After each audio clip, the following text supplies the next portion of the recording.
Hi hello friends, welcome back DD YouTube channel. இப்போ வந்து பார்த்திங்கன்னா நம்ம வந்து ஆடு வளர்ப்பில் என்னென்ன பெனிஃபிட் இருக்குது அப்படின்னு பார்க்கலாம். ஃபஸ்ட்டு வந்து விவசாயத்துலேருந்து ஆரம்பிக்கலாம். இப்போ வந்து பார்த்திங்கன்னா நம்ம வந்துட்டு ஒரு காடை ஓட்டுறதுக்கு முன்னாடி நல்லா வந்து பில்லு முளைச்சிருந்துச்சின்னா ஆட்டை விட்டு கொஞ்சம் நேரம் மேய்ச்சிக்கலாம். ஏன் எப்படி சொல்கிறேன்னா, ஆட்டுக்கு வந்து ஃபுட்டு கொடுத்த மாதிரி ஆச்சு, கொஞ்சம் களை பிடுங்கி அந்த இடத்த சுத்தம் பண்ண மாதிரி ஆச்சு. அது மட்டும் கிடையாது, நாம் வந்துட்டு ஆட்டுங்களோட சாணம் இருக்குது பார்த்தீங்களா, அதுங்களை எடுத்துகிட்டு போய் காட்டில் கொட்டி எருவாக பயன்படுத்திக்கலாம். அதே நேரம் நம்ம சேல் பண்ணும்போது அதில் என்னென்ன பெனிஃபிட் இருக்குதுன்னு பார்த்தீங்கன்னா, ஒரு டிராக்டர் 2000 கிடைக்கும். அதேமாரி மாட்டு சாணம் வந்து 1500 அவ்வளோ கிடைக்கும். ஒரு டிராக்டரு ரொம்ப கம்மியான அளவு தான் அது இருக்கும். எப்படின்னு பார்த்தீங்கன்னா, ஒரு 4 மாடு வச்சுருந்தா ஒரு 2 மந்த்லேயே ஒரு டிராக்டர் வந்துடும். ஆடும் அதேமாரி தான், ஒரு 10-20 ஆடு வச்சுருந்தா ஒரு டிராக்டர் வந்துட்டு ஒரு 2 மந்த்தில் அந்தமாரி கிடச்சிரும். நாம் வந்து பார்த்திங்கன்னா அந்த சாணத்தை சேல் பண்ணிக்கலாம். அதே நேரம் நம்ம காட்டில் அது எருவாக பயன்படுத்தி மண்ணுக்கு வந்து வளத்துக்காக பயன்படுத்திக்கலாம்.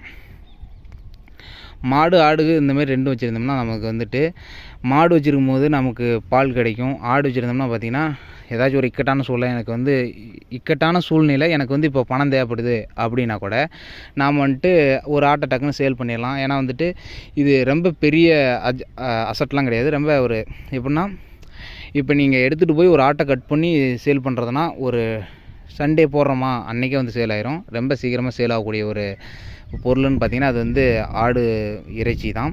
ஆட்டு இறைச்சியும் பார்த்திங்கன்னா ரேட்டு கம்மி கிடையாது. அது வந்துட்டு 1000 அதுக்கு மேலே போயிட்டுருக்கு. எனக்கு எக்ஸாக்டாக தெரில. எனக்கு தெரிஞ்சு எங்கள் ஊர் சைட்லாம் பார்த்திங்கன்னா 1000. லாக்டவுன் டைமில் பார்த்திங்கன்னா இன்னும் கொஞ்சம் ரேட் ரொம்ப அதிகமாக இருந்துச்சு. சரி, நம்ம வந்து லாக்டவுன் கதை அதுக்கு நமக்கு தேவையில்லை. இப்போ கரண்ட்டில் 1000 இல்லைன்னா வந்துட்டு 800 அது அந்த ரேஞ்ச் வரைக்கும் போயிட்டுருக்கு. 1000 to 800 வரைக்கும் அந்த ரேஞ்ச் வரைக்கும் போயிட்டுருக்கு. நாம் வந்துட்டு இந்த அளவு கறி ரேட், 1 கிலோ கறியே இந்த அளவு ரேட் வருதுன்னா, நாம் வந்து அதை ப்ரொடக்ஷன் பண்ணி சேல் பண்ணும்போது நமக்கு நல்ல ப்ராஃபிட் கிடைக்கும். அதேமாதிரி விவசாயத்துக்கு பார்த்திங்கன்னா நல்ல ஒரு பயன் இருக்குது. நாம் ரசாயன பொருட்களை மண்ணில் போடும்போது மண் வந்து மலட்டுத்தன்மை அடைஞ்சிரும். எப்படின்னா, அந்த மண்ணில் எந்த ஒரு பயிருமே எப்படி சொல்கிறேன்னா, ஒரு புல் பூண்டு கூட முளைக்காது. அது வந்து விவசாயத்துக்கு தகுதி இல்லாத ஒரு மண்ணாக மாறிடும். அதுக்காக பார்த்திங்கன்னா நம்ம வந்துட்டு ஆடு வளர்த்தும் போது, ஆடுகள் காட்டில் மேயும்போது காட்டில் சாணம் போடும். அதேமாதிரி வந்து பார்த்திங்கன்னா, நாம் கட்டித்தரையில் கட்டி வச்சுருக்கும் போது சாணம் போடும். அந்த சாணத்தை எடுத்துகிட்டு போய் காட்டில் போட போகிறோம். அந்த காட்டிலேருந்து பார்த்திங்கன்னா நல்லா வந்து அந்த இப்போ எப்படின்னா, ரசாயன உரங்கள் அதிகமாக போட்டோம், என் காட்டில் வந்து சரியாக விளைச்சல் இல்லை அப்படிங்கும்போது கூட நாம் வந்து ஆட்டு சாணத்தை ரெகுலராக அதில் கொட்டி ஓட்ட ஆரம்பிச்சோம்னா அந்த மண்ணும் பார்த்திங்கன்னா ரீக்ரியேட் ஆயிரும். இப்போ எப்படின்னா, எந்த ஒரு அசிங்கத்தை நம்ம மண்ணில் போடும் போதும் அந்த மண் பார்த்திங்கன்னா நமக்கு வந்து அதை கோல்டாக மாற்றி கொடுக்குது. கோல்டுன்னா என்ன நினைக்கிறீங்க? ஃபுட்டு. இப்போ எப்படின்னா, நான் ஒரு ஆட்டு சாணத்தை கொண்டு போய் மண்ணில் கொட்டி அதிலேருந்து விதைகளை போட்டு நான் விவசாயம் பண்ணுறேன். அதிலேருந்து பார்த்திங்கன்னா எனக்கு வந்து ஃபுட்டு கிடைக்கிது. அப்படின்னா வந்து மண் எவ்வளோ பெரிய ஒரு மகத்துவமானது. அதில் ஏன் நம்ம வந்து ஒரு ஆர்கானிக் பொருளாக இல்லாமல் ஒரு ரசாயன பொருளை மிக்ஸ் பண்ணி நாம் மற்றவங்களுக்கு கொடுக்கணும். இப்போ வந்து பார்த்திங்கன்னா, நம்ம குழந்தைக்கு நாம் வந்துட்டு ஒரு நல்ல ஃபுட்டை கொடுக்கணும் அப்படின்னு நமக்கு தோணக்கில்ல. மற்றவங்களும் அதேமாதிரி சாப்பிட்ணும் அப்படின்னு நம்ம அந்த தாட்டில் நம்ம பார்த்திங்கன்னா சரியான முறையில் விவசாயம் பண்ணி எல்லாத்துக்கும் கொடுப்போம். அது வந்து பார்த்திங்கன்னா கொஞ்சம் கஷ்டம் தான். ஏன்னா வந்துட்டு இப்போதைக்கு இப்போ இருக்கிற பாப்புலேஷன் படி விளைநிலங்கள்லாம் வந்துட்டு வீடு கடை அந்தமாரி வந்து மாறிக்கிட்டு இருக்குது. அதனால் ஒரு 2 மூட்டை வரக்கூடிய அந்த நிலத்தில் 10 மூட்டை வந்தால் தான் இப்போதைக்கு நம்ம கம்மியான நிலத்தில் அதிகமான பயிர்களை வந்து அறுவடை பண்ணும்போது இப்போ இருக்கிற பாப்புலேஷனுக்கு கரெக்டாக இருக்கும். ஏன்னா வந்துட்டு பாப்புலேஷன் அதிகமாகிட்டுருக்கு. அவங்க தங்கறதுக்கான வீடு மற்றும் வந்து அவங்க பிஸ்னஸ் அந்தமாரி எதுக்கோ வந்து நிறையா நிலத்தை வந்து ரியல் எஸ்டேட் அந்தமாரி வந்து வீடு கட்டி இது பண்ணி அழிச்சிட்றாங்க. அதனாலேயே வந்து பார்த்திங்கன்னா ரொம்ப கம்மியான நிலத்தில் அதிகமான அளவு விளைச்சல் எடுக்கக்கூடிய அந்த சூழ்நிலைக்கு விவசாயிகள் தள்ளப்படுறாங்க. அதேமாதிரி பார்த்திங்கன்னா, என்ன தான் வந்துட்டு மக்கள் தொகை அதிகமானாலும் ஃபுட்டோட ரேட்டு ரொம்ப கம்மியாக தான் இருக்குது எல்லாத்த விடையும் கம்பேர் பண்ணும்போது.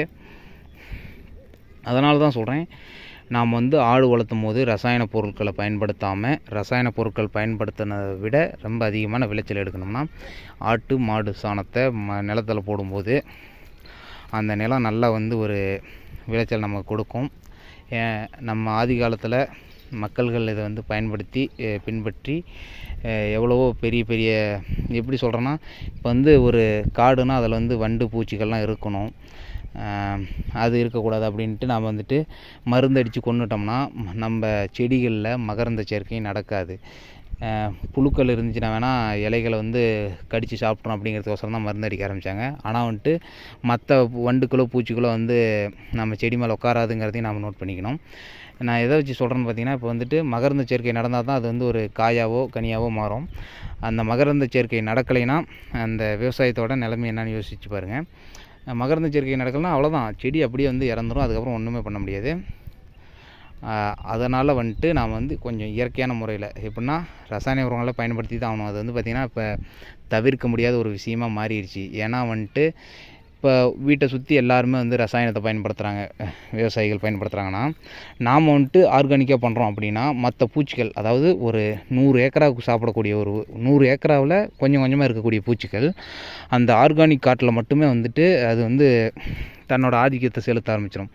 அப்படி வந்துட்டு நம்ம அந்த குறிப்பிட்ட இடத்துல மட்டும் அது வந்து அந்த தாக்கத்தை செலுத்துறதுனால அந்த காட்டில் பார்த்திங்கன்னா சரியான இதை எடுக்க முடியாது. எப்படின்னா அவங்க ஃபுல்லாக நஷ்டப்பட்டுருவாங்க. டோட்டலாக கொஞ்சம் கூட அவங்க வந்து ப்ராஃபிட் எடுக்க முடியாது. ஆர்கானிக்காக பண்ணாலும் அந்த ஒரு பிரச்சனை இருக்கும். அதேமாதிரி பார்த்திங்கன்னா ஆர்கானிக்காக பண்ணலைனாலும் மண்ணுக்கு வந்து சில பிரச்சனைகள் இருக்குது. இதை வந்து பார்த்திங்கன்னா நான் எதுவும் சஜஷன் சொல்ல விரும்பலை. முடிஞ்சளவு பார்த்திங்கன்னா நம்ம வந்து ஆர்கானிக்காக பண்ண ட்ரை பண்ணலாம். இந்தமாரி பார்த்திங்கன்னா ஆட்டுகளுக்கு வந்து நிறையா பெனிஃபிட் இருக்குது. நீங்கள் வந்துட்டு ஒரு விவசாயியாக இருக்கீங்கன்னா ஒரு 10 ஆடு வச்சு அதை வந்து காட்டுக்கு உரமாக பயன்படுத்துங்க அந்த சாணத்தை. அதேமாரி இக்கட்டான சூழ்நிலையில் ஆடு சேல் பண்ணலாம். அதேமாதிரி பார்த்திங்கன்னா ஆடு சேல் பண்ணுறத மட்டுமே மோட்டிவாக வச்சு நம்ம வந்து ஆடுகள் வளர்த்தலாம். இப்போ வந்து பார்த்திங்கன்னா நம்ம வந்து ஆட்டுகளுக்கும் விவசாயத்துக்கும் எந்த வகையான ரிலேட்டிவ் இருக்குது அப்படின்ட்டு நம்ம பார்த்தாச்சு. அடுத்த வர வீடியோவில் ஆட்டுங்களில் எந்த அளவு வந்து பிஸ்னஸ் எடுக்க முடியும், அதாவது எப்படின்னா எந்த அளவு பிஸ்னஸுங்கிறத விட எந்த அளவு ப்ராஃபிட் எடுக்க முடியும் அப்படின்ட்டு பார்க்கலாம்.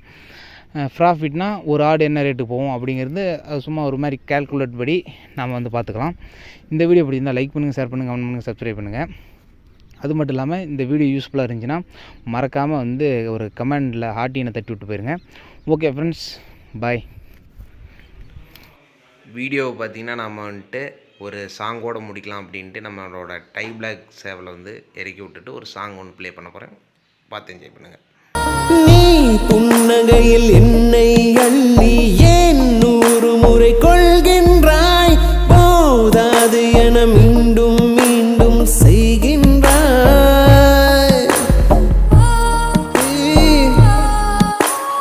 இறகாய் என்னை தொடுகின்றாய், அழகாய் இம்சை செய்கின்றாய், சுகமாய் நெஞ்சில் பாரங்கள் தருகின்றாய்.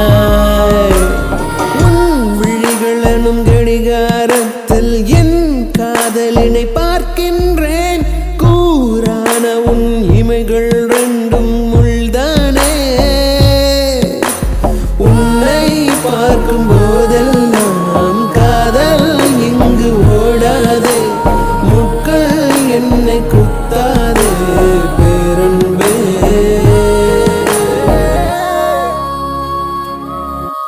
அதில் காதல்